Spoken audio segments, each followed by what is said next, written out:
Assalamualaikum warahmatullahi wabarakatuh. Perkenalkan, nama saya Sri Nur Halifah Ramadhani, Stambuk F112151, dan teman saya Nika Dekwinasi, Stambuk F11148. Baiklah, kami akan menjelaskan sedikit materi tentang suhu dan kalor. Suhu dan pemuaian. Pada kehidupan sehari-hari, temperatur merupakan ukuran mengenai panas atau dinginnya benda. Es dikatakan memiliki temperatur rendah, api dikatakan panas atau bertemperatur tinggi. Temperatur merupakan sifat sistem yang menentukan apakah sistem berada dalam keadaan kesetimbangan dengan sistem lain. Jika dua sistem dengan temperatur yang berbeda diletakkan dalam kontak termal, maka kedua sistem tersebut pada akhirnya akan mencapai temperatur yang sama. Jika kedua sistem dalam kesetimbangan termal dengan sistem ketiga, maka mereka berada dalam kesetimbangan termal satu sama lain.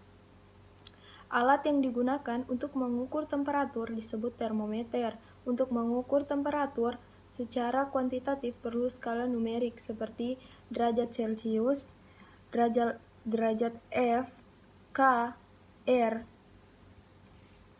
seperti yang terdapat pada gambar di samping. Pemuaian. Suatu zat jika dipanaskan pada umumnya akan memuai dan menyusut jika didinginkan.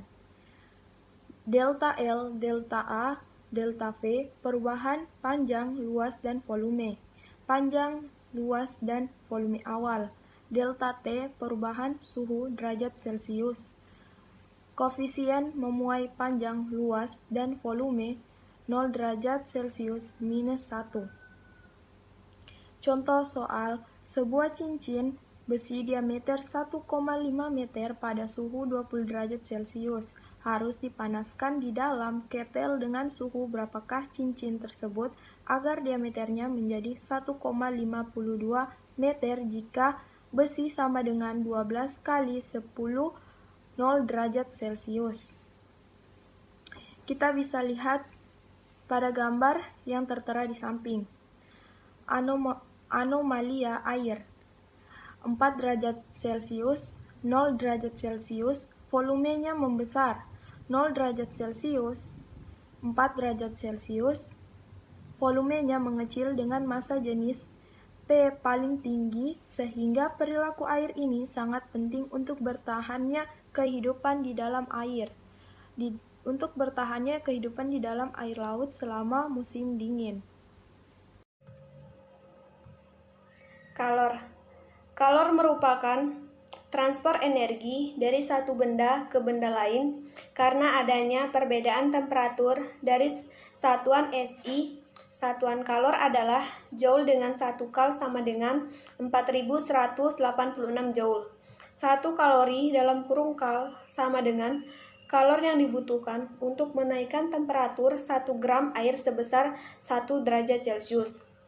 Jumlah kalor yang diperlukan untuk mengubah suhu suatu sistem dengan rumus Q sama dengan M dikali C dikali delta T, dengan M sama dengan massa dengan satuan gram, C sama dengan kalor jenis dengan satuan kal per gram derajat Celcius, delta T sama dengan perubahan suhu dengan satuan derajat Celcius. Jika bagian yang berbeda dari sistem yang terisolasi berada pada temperatur yang berbeda, kalor akan mengalir dari temperatur tinggi ke rendah.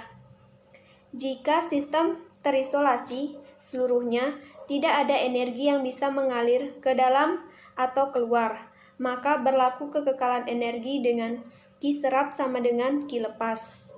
Contoh soal, hitunglah jumlah kalor yang diperlukan untuk menaikkan suhu 20 kg besi dalam kurung C sama dengan 0,11 kal per gram derajat Celcius dari 10 derajat Celcius ke 90 derajat Celcius.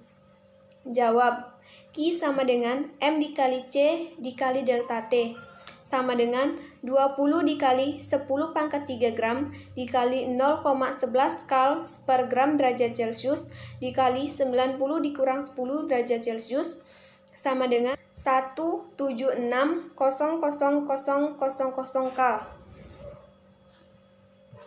Perubahan fase. Zat dapat berbentuk padat, cair, atau gas ketika terjadi perubahan fase. Sejumlah kalor dilepas atau diserap suatu zat yaitu Q sama dengan M dikali L. Q sama dengan kalor dalam satuan kalor, M sama dengan massa dengan satuan gram, L sama dengan kalor laten dengan satuan kals per gram. Kalor penguapan air peleburan es dalam kurung 100 derajat Celcius sama dengan 530 kals per gram. Kalor dalam kurung 0 derajat Celcius sama dengan 80. Kalor laten untuk mengubah cairan menjadi gas tidak hanya pada titik didih dalam kurung 100 derajat Celcius, tetapi juga pada suhu. Hal ini disebut evaporasi.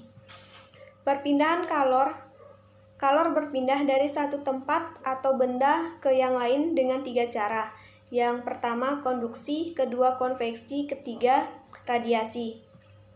Konduksi.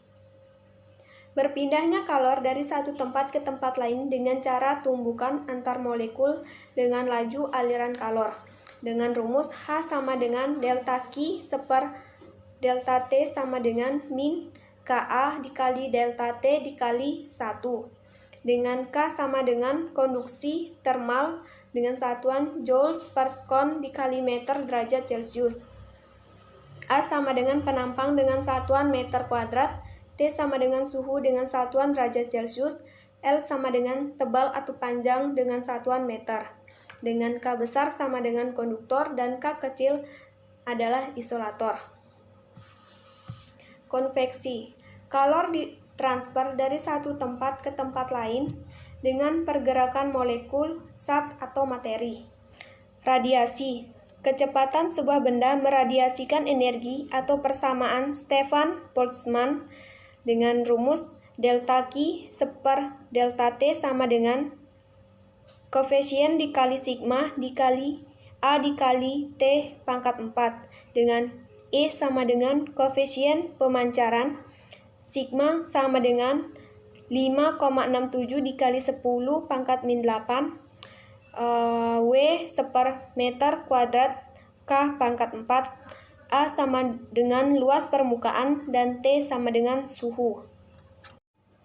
Itulah hasil pemaparan materi yang dapat kami jelaskan. Kurang dan lebihnya kami mohon maaf. Sekian dan terima kasih. Wassalamualaikum warahmatullahi wabarakatuh. Assalamualaikum warahmatullahi wabarakatuh. Baik, kita beranjak ke materi kedua yaitu elastisitas. Seperti yang kita ketahui bahwa elastisitas memiliki gaya, di mana memiliki gaya yaitu gaya sentuh dan gaya tak sentuh. Sedangkan gaya sentuh yaitu gaya yang bekerja pada benda di mana terjadi sentuhan langsung pada bendanya. Gaya tak sentuh yaitu gaya yang bekerja pada benda dan tidak terjadi sentuhan langsung dengan bendanya. Seperti gaya otot atau gaya dorong, kita mendorong sebuah meja.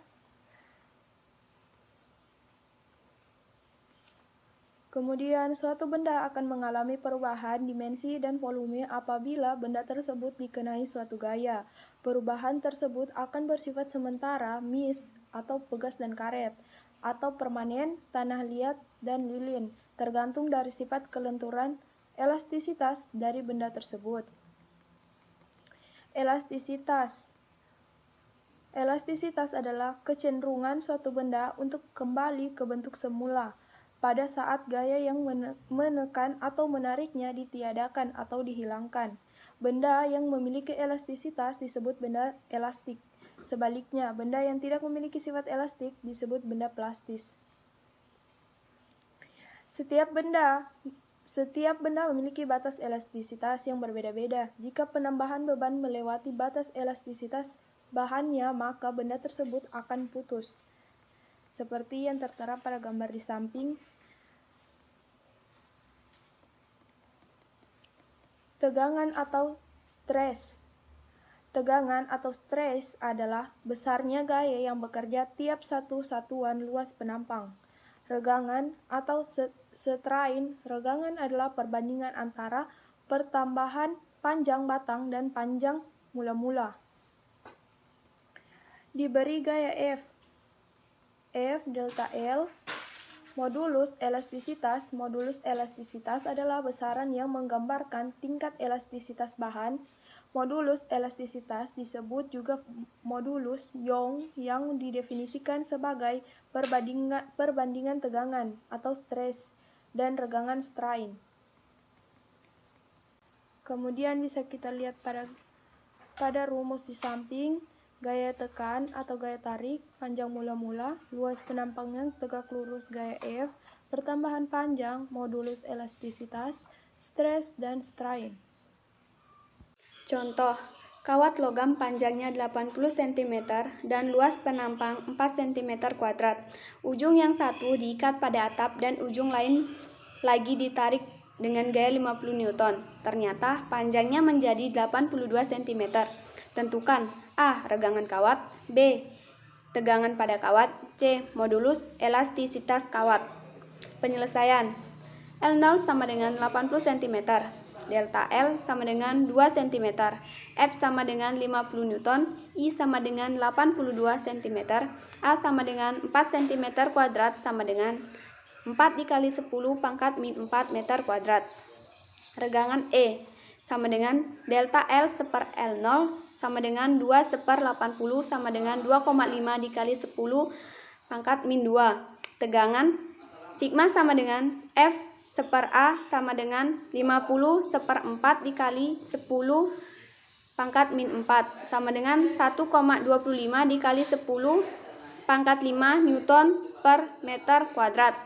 Modulus elastisitas E sama dengan sigma per E sama dengan 1,25 dikali 10 pangkat 5 seper 2,5 dikali 10 pangkat min 2 sama dengan 5 dikali 10 pangkat 6 Newton per meter kuadrat. Hukum Hooke. Menurut Hooke, besarnya gaya sebanding dengan bertambah panjang pegas. Dari hubungan ini dapat dituliskan persamaannya sebagai berikut. F ke delta X atau F sama dengan K delta X, di mana F sama dengan gaya dengan satuan Newton, delta X adalah pertambahan panjang pegas dengan satuan meter, K adalah konstan pegas dengan satuan Newton per meter. Contoh, sebuah pegas memiliki panjang 20 cm. Saat ditarik dengan gaya 12,5 Newton, panjang pegas menjadi 22 cm. Berapakah panjang pegas jika ditarik dengan gaya sebesar 37,5 Newton? Penyelesaian. X 0 sama dengan 20 cm, F1 sama dengan 12,5 Newton, X1 sama dengan 22 cm. Delta X1 sama dengan 22 dikurang 20 sama dengan 20 cm. F2 sama dengan 37,5 Newton ke delta X2 ditanya dan X2 ditanya. Dari keadaan pertama dapat dihitung konstan pegas sebagai berikut. F1 sama dengan K dikali delta X1, 12,5 sama dengan K dikali 2 dikali 10 pangkat min 2, K sama dengan 12,5 seper 2 dikali 10 pangkat min 2 sama dengan 625 Newton per meter. Berarti panjang pegas saat diberikan gaya F2 dapat diperoleh F2 sama dengan K dikali delta dikali X2. 37,5 sama dengan 625 dikali delta X2. Delta X2 sama dengan 37,5 seper 625 sama dengan 6 dikali 10 pangkat min 2 meter atau 6 cm. Jadi panjangnya menjadi X2 sama dengan X0 ditambah delta X2. X2 sama dengan 20 ditambah 6 sama dengan 26 cm. Susunan pegas. A. Susunan seri, B. Susunan paralel, C. Susunan campuran. Susunan paralel dapat dilihat pada gambar berikut dengan rumus Kp sama dengan K1 ditambah K2. Seri dapat dilihat pada gambar berikut dengan rumus I seper Ks sama dengan 1 seper K1 ditambah 1 seper K2. Campuran dapat dilihat pada gambar berikut Untuk menyelesaikan susunan gabungan, selesaikan terlebih dahulu susunan paralel dengan persamaan susunan paralel. B. Selesaikan susunan seri dengan persamaan susunan seri. Periode pegas dan bandul. Periode pegas, T sama dengan 2V akar M seper K. Periode bandul, T sama dengan 2V akar 1 seper G. Dengan keterangan T sama dengan periode dengan satuan S, M sama dengan massa benda dengan satuan kilogram, K sama dengan konstan pegas dengan satuan meter per newton, I sama dengan panjang bandul dengan satuan meter, G sama dengan percepatan gravitasi dengan satuan 10 meter per sekon kuadrat. Pemanfaatan sistem elastik benda. 1. Neraca pegas. 2. Pada tali busur sebuah panah. 3. Sistem suspensi pada motor dan mobil. 4. Rangka atau penyangga bangunan untuk mampu menahan getaran yang besar. Itulah tadi hasil pemaparan materi yang dapat kami jelaskan. Kurang dan lebihnya kami mohon maaf. Wassalamualaikum warahmatullahi wabarakatuh. Sekian, terima kasih.